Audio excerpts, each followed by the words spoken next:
शुभ मध्याह्न बच्चों, मैं अशोक कुमार देहरी आपका हिंदी विषयाचार्य आज की कड़ी में आप सबका स्वागत करता हूं। आज हम कक्षा 11वीं विषय हिंदी वितान भाग 1 के अंतर्गत देखेंगे पाठ आलो आंधारी, जिसे लिखा है बेबी हालदार जी ने।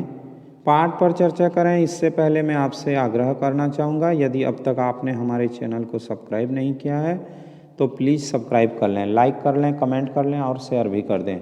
और यदि आपने सब्सक्राइब कर रखा है तो सब्सक्राइब करने की कोई आवश्यकता नहीं, क्योंकि सब्सक्राइब एक बार होती है, लाइक कमेंट और शेयर बार बार होते हैं।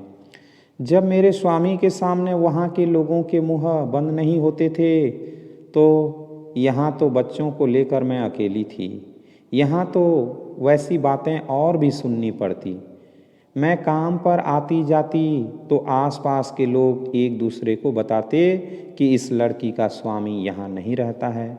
अर्थात यहाँ लेखिका अपने जीवन से जुड़े जो घटनाएं हैं उन घटनाओं के बारे में बता रहे हैं कि किस प्रकार से एक स्त्री का जीवन बहुत ही मुश्किल हो जाता है। अकेला स्त्री को जीवन व्यतीत करना बहुत ही परेशानी होती है, उसी के बारे में बता रहे हैं। लेखिका कहती हैं कि जहाँ पर वह रहते थे वहाँ उनके स्वामी होते थे, अर्थात उनके पति होते थे, और उनके पति के सामने भी कुछ लोग बातें करना नहीं छोड़ते थे, अर्थात उनका मुंह बंद नहीं होता था। और यहाँ तो वह अकेली रह रही हैं, उनके पति उनके साथ नहीं रहते, तो फिर यहाँ ऐसी बातें तो सुननी पड़ेगी ही। आगे लेखिका बताती हैं कि जब वह काम पर आती जाती तो जो आसपास के लोग हैं एक दूसरे से चर्चा करते थे कि इस लड़की का जो पति है वह यहाँ नहीं रहता है और यह अकेले ही भाड़े के घर में बच्चों के साथ रहती है, अर्थात किराए दे करके अपने बच्चों को लेकर के रहती है। दूसरे लोग यह सुनकर मुझसे छेड़खानी करना चाहते, अर्थात यह तो स्वाभाविक बात है, अकेली स्त्री को देख करके परेशान करने के लिए आज का पुरुष समाज हमेशा आगे आता रहता है, तो ऐसी अवश्य होती होंगी। वे मुझसे बातें करने की चेष्टा करते और पानी पीने के बहाने मेरे घर आ जाते। मैं अपने लड़के से उन्हें पानी पिलाने को कह कोई बहाना बना बाहर निकल आती। तो लेखिका बता रहे हैं कि अकेले में किस प्रकार से उनके साथ में तरह तरह की परेशानियां आती थी और उन परेशानियों से वो किस प्रकार से अपनी निपटारा करती थीं।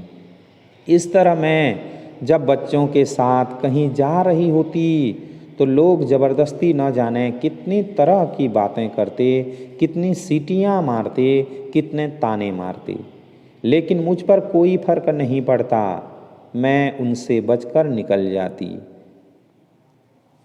तातूस के यहाँ जब पहुँचती और वह बताते कि उनके किसी बंधु ने उनसे फिर मेरे पढ़ाई लिखाई के बारे में पूछा है तो खुशी में मैं वह सब भूल जाती जो रास्ते में मेरे साथ घटता। तातूस के कुछ बंधु कोलकाता और दिल्ली में थे जिन्हें वह मेरे पढ़ने लिखने के बारे में बताते थे।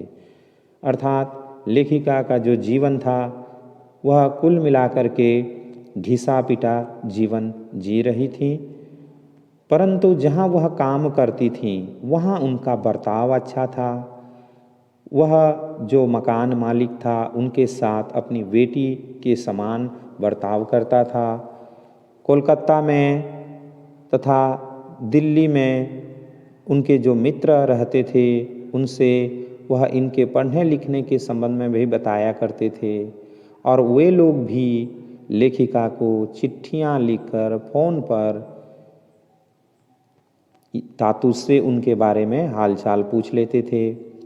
एक दिन मैं घर में बैठी अपने बच्चों से बातें कर रही थी कि तभी मकान मालिक का बड़ा लड़का आकर दरवाजे पर खड़ा हो गया। मैंने उससे बैठने को कहा, बस वह बैठा तो उठने का नाम ही न ले। उससे बातें चालू की तो लगा वे कभी ख़त्म नहीं होंगी। उसकी बातें ऐसी थी कि जवाब देने में मुझे शर्म आ रही थी और मैं उससे वहाँ से चले जाने को भी नहीं कह पा रही थी। अर्थात पुराना जो मकान मालिक का लड़का था, मतलब यह उस समय की बातें हैं जब वह पुराने मकान में रह रही थी और मकान मालिक का लड़का उनके कमरे में आ जाता है और इस प्रकार से बातें करता है कि एक स्त्री लज्जित हो जाती है उनसे उनका उत्तर देने के लिए, और स्वयं भी बाहर नहीं जा सकती थी क्योंकि वह दरवाजे पर ऐसे बैठा था कि उसकी बगल से निकला नहीं जा सकता था। मैं समझ रही थी कि वह क्या कहना चाह रहा है। ऐसे में उसकी बातों को मैं अनसुना न करती तो क्या करती। मैंने सोचा अब मेरा भला इसी में है कि इस घर को भी जल्दी से जल्दी छोड़ दूं। उसकी बातों से यह साफ हो गया कि मैं यदि उसके कहने पर चलूँगी तब तो उस घर में रह सकूँगी, नहीं तो नहीं। मैंने सोचा यह क्या इतना सहज है, घर में कोई मर्द नहीं है तो क्या इसी से मुझे हर किसी की कोई भी बात माननी होगी। मैं कल ही कहीं और घर ढूंढ लूँगी। और लेखिका ने पुनः अपने घर बदल दिए। मैं अपने काम पर जाती रही और साथ ही साथ घर भी ढूंढती रही। लेखिका को दोनों कार्य एक साथ में करना पड़ता था। उन्हें कार्य भी करने के लिए दूसरों के घरों तक जाना पड़ता था और खुद के निवास स्थान के लिए व्यवस्था भी खुद को ही करनी पड़ती थी। एक दिन काम पर से मैं घर लौट रही थी तो देखा कि मेरे बच्चे रोते रोते दौड़ते चले आ रहे हैं। मेरे पास वे बोले, मम्मी मम्मी जल्दी चलो, हमारा घर उन्होंने तोड़ दिया। बच्चों की बात से मैं चौंक पड़ी कि यह क्या हो गया। मैंने कहा चलो चलकर देखती हूँ। वहाँ पहुँचकर देखा कि सचमुच ही घर का सारा सामान बाहर बिखरा पड़ा है। वह सब देखकर मैं सिर पकड़कर बैठ गई और सोचने लगी कि बच्चों को लेकर अब मैं कहाँ जाऊँ। इतनी जल्दी दूसरा घर भी कहाँ मिलेगा। बच्चों को अपने पास बिठाए मैं रोने लगी। लेखिका यहाँ पर अपने साथ में घटी एक घटना के बारे में बता रहे हैं, एक हादसे के बारे में बता रहे हैं जो कि अचानक उनके जीवन में आ गया था। और एक दिन की घटना है कि वो काम से लौट रही थी और उनके बच्चे उनसे रोते बिलखते हुए आकर कहने लगे कि चलो जल्दी चलो, हमारा घर किसी ने तोड़ दिया है। और बच्चों के साथ साथ लेखिका चली गई और वहाँ जा कर के देखी तो वहाँ पर घर का जो सारा सामान था बिखरा पड़ा हुआ था। और उस सब को देखने के पश्चात तो लेखिका के सोचने और समझने की भी शक्ति भी चली गई। वह यह सोच रही थी कि इस समय इस परिस्थिति से मैं किस प्रकार से निपटूं, क्योंकि उनके साथ बच्चे थे और एक स्त्री बच्चों को लेकर के कहाँ जाएगी। अंततः वह सोचने लगी और इतनी जल्दी भी किसी को घर नहीं मिलता है, इसलिए वह वहीं पर बैठे हुए रोने लगी। उन्होंने सिर्फ मेरा ही घर नहीं तोड़ा था, आसपास जो और घर थे उन्हें भी तोड़ डाला था।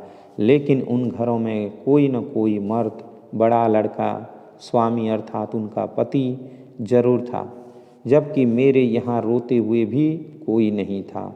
इसलिए मेरा सामान अभी तक उसी तरह बिखरा पड़ा था, जबकि दूसरे घरों के लोग अपना सामान एक जगह सहेज कर नया घर खोजने निकल गए थे। हमें छोड़ वहाँ बस कुछ ही लोग और बचे थे। वे इसलिए रुक गए थे क्योंकि मेरे बच्चों से उन्हें मोह था, अर्थात मेरे बच्चों से उनको स्नेह हो गया था, उनको दया आ गई थी। और घर की वैसी हालत में वे उन्हें अकेले नहीं छोड़ना चाहते थे। मैं रो रही थी और मुझे रोते देख मेरे बच्चे भी रोने लगे थे। ऐसे समय में मेरी मदद को सामने आने वाला मेरा अपना कोई नहीं था, अर्थात जिनका कोई नहीं होता है तो उन्हें इस प्रकार से पग पग में समस्याएं आती रहती हैं और उनका सामना करना पड़ता है। और एक स्त्री रोने के अतिरिक्त कुछ कर भी नहीं सकती। ऐसे समय में मेरी मदद को सामने आने वाला मेरा अपना कोई नहीं था। पास ही मेरे दो दो भाई रहते थे। उन्हें मालूम था कि मैं कहाँ रहती हूँ। उन्हें यह भी मालूम था कि वहाँ के सभी घर तोड़ दिए गए हैं, फिर भी वे मेरी खोज खबर लेने नहीं आए। मैंने सोचा माँ होती अर्थात माँ होती तो देखती मैं आज किस हाल में हूँ। पता नहीं मेरे भाग्य में अभी और कितना कष्ट और कितना दुख भोगना लिखा है। उस दिन फिर कहीं घर खोजना खाजना नहीं हुआ। रात 7-8 बजे भोला दा आया। वह मुसलमान था और पास ही में रहता था। उसका घर भी तोड़ दिया गया था। वह हम लोगों की तरफ का रहने वाला था और मेरे भाइयों और मेरे बाबा को भी जानता था, अर्थात लेखिका के परिवार के अन्य सदस्यों से भी उसका जान पहचान था। मेरे बच्चों से उसे बहुत लगाव था। भोला दा ने कहा, इस तरह बच्चों के साथ रात में तुम अकेली कैसे रह सकोगी। इतना कहकर वह वहीं हम लोगों के पास बैठ गया। उस हालत में क्या किसी को नींद आ सकती थी। उस खुली गंदी जगह में हम सब ने ओस में वह रात किसी तरह काट दी। सवेरे भोला दा ने कहा, तुम जहाँ काम करती हो वहाँ के साहब से बात करके देखो ना। मैंने सोचा ठीक ही तो कह रहा है। तातुस ने तो पहले ही कहा था कि रहने के लिए वह मुझे जगह भी दे सकते हैं। तो आज के लिए इतना ही। आशा करता हूँ आज का वीडियो आपको ज़रूर अच्छा लगा होगा।